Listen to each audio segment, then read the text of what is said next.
ನಿಮ್ಮ ತಲೆಯಲ್ಲಿ ಏನಿದೆ ಅಂತ ಹೇಳಿ. ಹೇಳ್ತೀನಮ್ಮ, ಅದನ್ನು ಹೇಳಕ್ಕೆ ನಾನು ಬಂದಿರೋದು.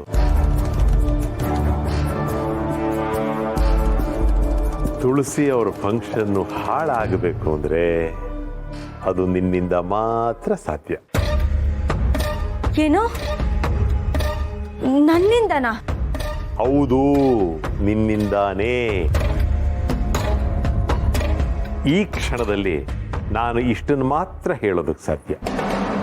ಇನ್ನು ಹೆಚ್ಚಿಗೆ ಏನಾದರೂ ಈ ವಿಚಾರವಾಗಿ ಮಾಹಿತಿ ಬೇಕು ಅಂತಂದ್ರೆ ನನ್ನನ್ನು ಕಾಂಟ್ಯಾಕ್ಟ್ ಮಾಡು.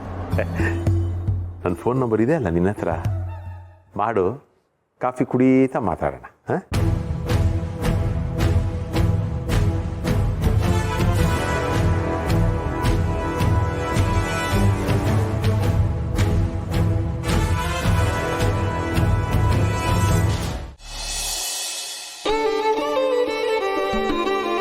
ಪುಣೆ ಹೇಗಿದೆ ಅರೇಂಜ್ಮೆಂಟ್ಸ್ ಎಲ್ಲ?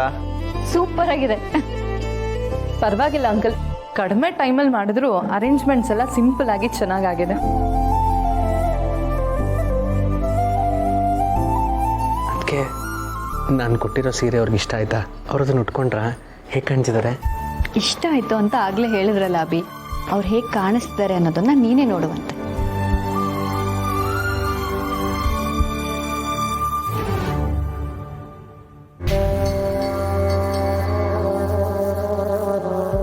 ಮುಹೂರ್ತ ಹತ್ರ ಬರ್ತಿದೆ.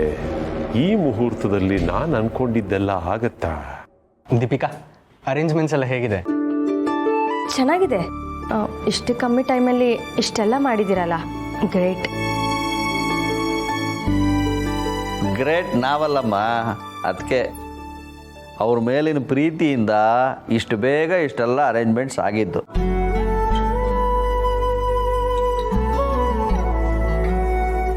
ಅದಷ್ಟೇ ಅಲ್ಲ ಮಾವ, ಇವತ್ತು ಅಮ್ಮನಿಗೆ ಸರಿಯಾದ ಸಮಯಕ್ಕೆ ಸೀರೆನೇ ಸಿಕ್ಕಿರ್ಲಿಲ್ಲ.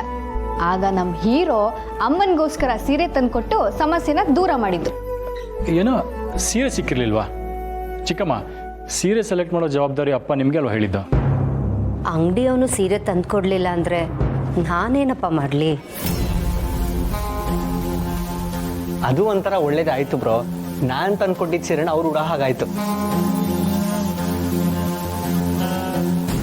ಒಳ್ಳೆ ಕಾರ್ಯಗಳು ಅಂತಂದಾಗ 10 ವಿಘ್ನಗಳು ಇದ್ದೇ ಇರುತ್ತೆ. ಅದನ್ನು ಮೀರಿ ಕಾರ್ಯ ಚೆನ್ನಾಗಿ ನಡೆಯುತ್ತಲ್ಲ, ಆಗ ಅಂದ್ಕೊಂಡಿದ್ದಕ್ಕಿಂತ 10 ಪಟ್ಟು ಸಂತೋಷ ಜಾಸ್ತಿ ಆಗುತ್ತೆ.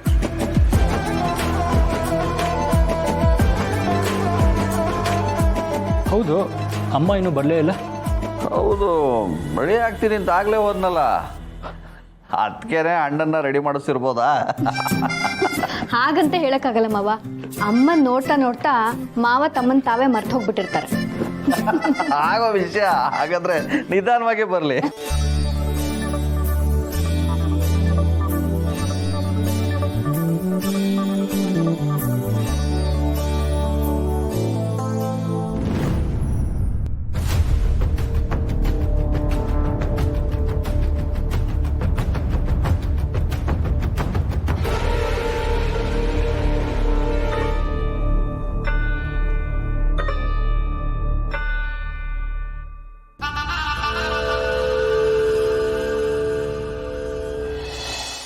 ಏನು ತುಂಬ ಖುಷಿಯಾಗಿದೆಯಾ?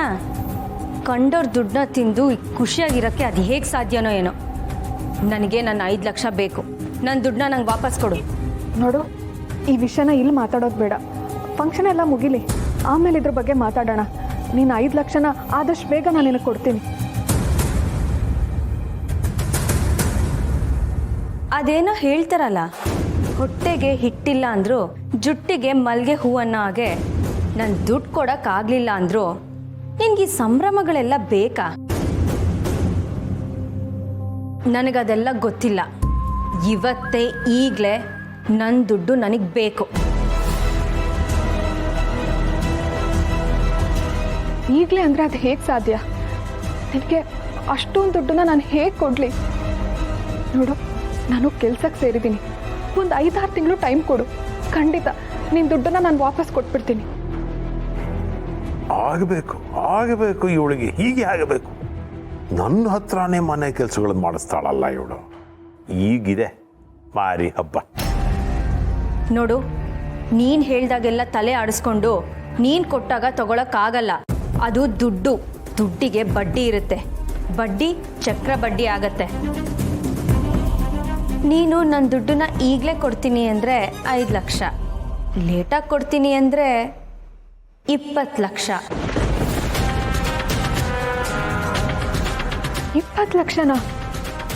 ಇಲ್ಲ, ಇದು ಅನ್ಯಾಯ. ಯಾವ್ದು ಅನ್ಯಾಯ?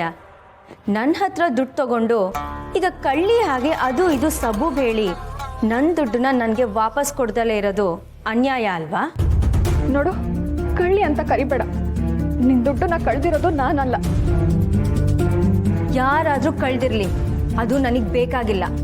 ನಾನು ಕೊಟ್ಟಿದ್ದು ನಿನಗೆ, ನೀನು ಕೊಡಬೇಕಾಗಿರೋದು ನನಗೆ. ಹೇಳು, 5 ಲಕ್ಷ ಕೊಡ್ತೀಯೋ 20 ಲಕ್ಷ ಕೊಡ್ತೀಯೋ? 20 ಲಕ್ಷ ನಾನು ಯಾಕೆ ಕೊಡ್ಲಿ? ನಾನು ತಗೊಂಡಿರೋದು 5 ಲಕ್ಷ ಅಷ್ಟೇ. ಆದರೆ ನೀನು ಆ ದುಡ್ಡು ತಗೊಳ್ಳುವಾಗ ಒಂದು ಖಾಲಿ ಪೇಪರ್ಗೆ ಸೈನ್ ಮಾಡಿದ್ದೆ, ನೆನಪಿದೆಯಾ? ಈಗ ನಾನು ಆ ಖಾಲಿ ಪೇಪರ್ ಮೇಲೆ ಎಷ್ಟು ಬೇಕಾದರೂ ಅಮೌಂಟ್ ಬರ್ಕೋಬೋದು. ಆ ಖಾಲಿ ಪೇಪರ್ನ ಇಟ್ಕೊಂಡು ನಿನ್ನ ಮೇಲೆ ಕೇಸ್ ಹಾಕ್ಬೋದು. ಈಗ ನಾನು ಆ ಖಾಲಿ ಪೇಪರಲ್ಲಿ 20 ಲಕ್ಷ ಬರೆಸ್ತೀನಿ. ಆ ಪೇಪರ್ನ ಇಟ್ಕೊಂಡು ನಿನ್ನ ಮೇಲೆ ಕೇಸ್ ಹಾಕ್ತೀನಿ. ನಿನ್ನ ಕೋರ್ಟು ಕಚೇರಿ ಅಂತ ಅಲಿಯೋ ಹಾಗೆ ಮಾಡ್ತೀನಿ.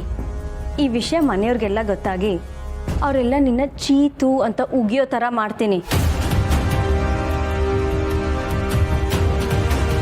ನೀನು ಹೀಗೆ ಮೋಸ ಮಾಡ್ತೀಯ ಅಂತ ನಾನು ಅನ್ಕೊಂಡಿರ್ಲಿಲ್ಲ.